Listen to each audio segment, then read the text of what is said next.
The founding of Alamut in the heart of Persia, amidst the towering peaks and treacherous valleys, lay a fortress that would become legendary. This is the story of Hasan Sabbah, the master strategist and the founding of Alamut, the base for his order of assassins. Hasan Sabbah was a name whispered in awe and fear, a legend who blended intellect with unyielding resolve. He envisioned a sanctuary where his followers could become an unstoppable force. Alamut, a fortress perched high in the mountains, shrouded in mystery and deemed impenetrable, was the perfect bastion. This remote stronghold commanded a view of the entire region, making it ideal for his empire. Yet, seizing Alamut would test his cunning and strategy. The stakes were high, the challenge daunting, but for Hasan Sabbah, failure was never an option.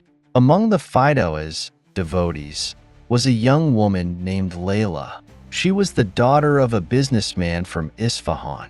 The local ruler had seized her father's property, killed him, and taken her prisoner. She had escaped with her keen intelligence, seeking refuge and vengeance. She had came to Hassan in search of justice. One moonless night, Hassan stood at the edge of a cliff, gazing at Alamut's formidable walls. The fortress seemed to blend into the mountainside, its towers reaching for the stars. His eyes gleamed with determination. "We will take Alamut," he said, his voice a steady whisper. "It will be our stronghold, our sanctuary." Hassan outlined his strategy with precision. They would use guile and cunning, not brute force. Disguised as teachers who wished to impart the Ismaili philosophy, they would gain entry to the fortress. Once inside, they would rally the discontented and overthrow the current ruler. Weeks of preparation followed. Hassan gathered his most trusted followers, including Leyla, training them in the arts of stealth and persuasion. They crafted disguises and memorized the fortress layout. Every detail was meticulously planned. Finally, the day arrived.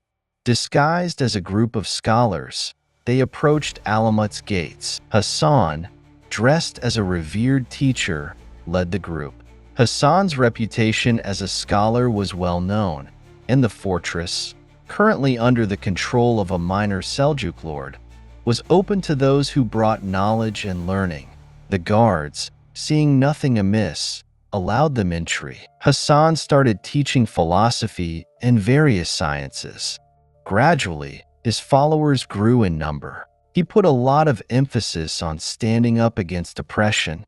A close relationship developed between him and his disciples. Soon, the majority of the castle were Hassan's followers. His charisma and knowledge drew people in, making them question the current ruler's legitimacy. Leyla listened carefully to Hassan's teachings, absorbing every word like a sponge. Her determination and perseverance in training were unmatched.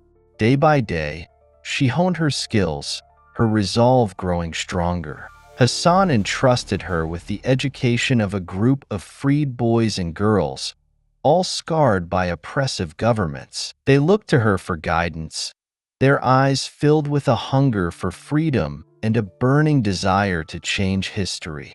Under Leyla's leadership, this group of young warriors trained relentlessly, their spirits united by a common cause. They were not just learning to fight, they were becoming the embodiment of a revolution.